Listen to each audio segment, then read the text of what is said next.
Ustadz, lah sekarang yang di alam barzah ngapain?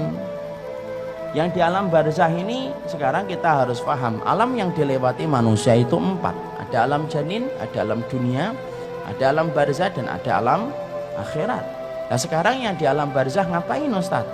Di alam barzah itu 2. Kalau tidak mendapatkan naim, dia mendapatkan adab. Kalau tidak mendapatkan kenikmatan, maka dia mendapatkan adab. Dan manusia ketika di alam barzah, maka mereka diperlakukan oleh Allah sebagaimana amal yang mereka lakukan ketika mereka di dunia. Makanya macam-macam, beda-beda. Ada roh yang ditaruh di dalam barzakhnya, dilapangkan antara pandangan dia dengan ke surga. Maka dia melihat surga dan dia menikmati itu setiap waktunya dan setiap saatnya. Itu kenikmatan. Ada roh yang kemudian tergantung antara langit dan bumi. Siapa roh itu?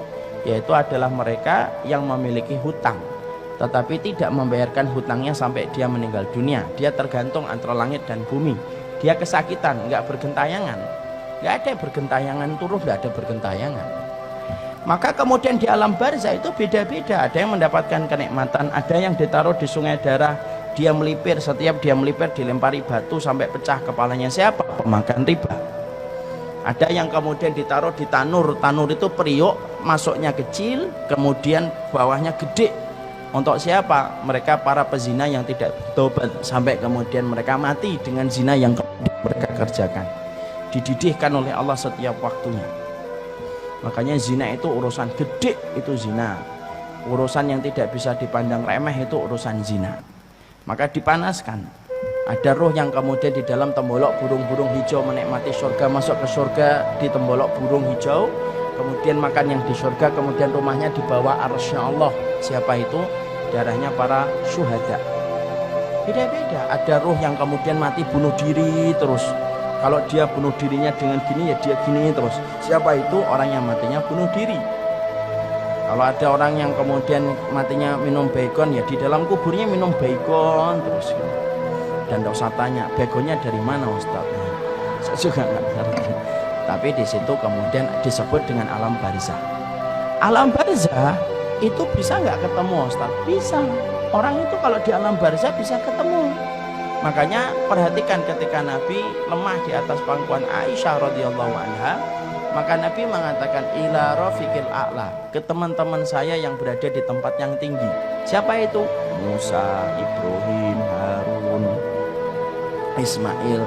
Makanya Nabi ketika Isra Mi'raj ketemu nggak dengan saudara-saudara beliau? Ketemu Nabi Musa, ketemu Nabi Ibrahim, ketemu Nabi Adam.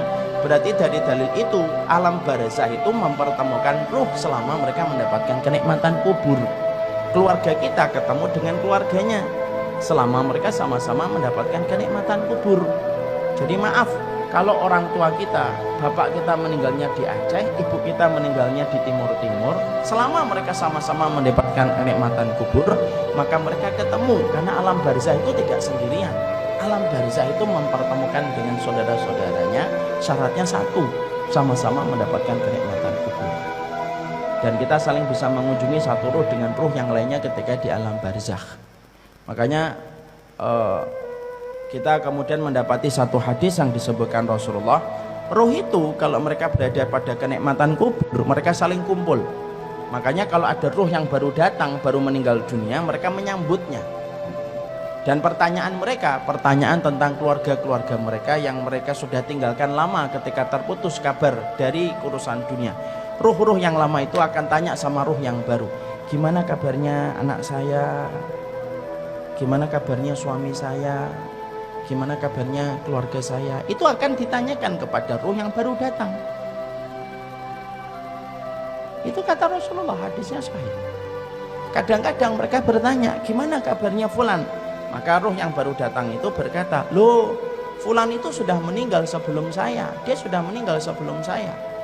Lalu kemudian apakah dia tidak datang ke tempat ini? Baru kemudian dijawab, oh kalau dia tidak datang, kalau meninggalnya sebelum kamu kok tidak datang kepada kami, faidah huwa ilahawiyah, berarti dia pergi ke pangkuan api neraka. Nah disitulah ruh itu ketemu. Dan ruh kemudian mereka bertanya kepada ruh yang baru. Makanya kita mendapati bahwasanya itulah yang dinamakan dengan alam barzah, masih bisa bertemu. Siapa ruh yang tidak bisa berkumpul? Ruh yang mendapatkan azab kubur itu tidak bisa ketemu. Karena orang yang mendapatkan azab kubur berarti dia berada pada hukuman. Hukuman itu yang tidak bisa mempertemukan dengan keluarganya. Sama dalam konteks kehidupan kita. Kalau ada yang di Cipinang penjara, dia tidak bisa ketemu saudaranya, tidak bisa ketemu dengan keluarganya. Sama sebagaimana itulah kita kemudian mendapati di dalam ruh itu semacam itu.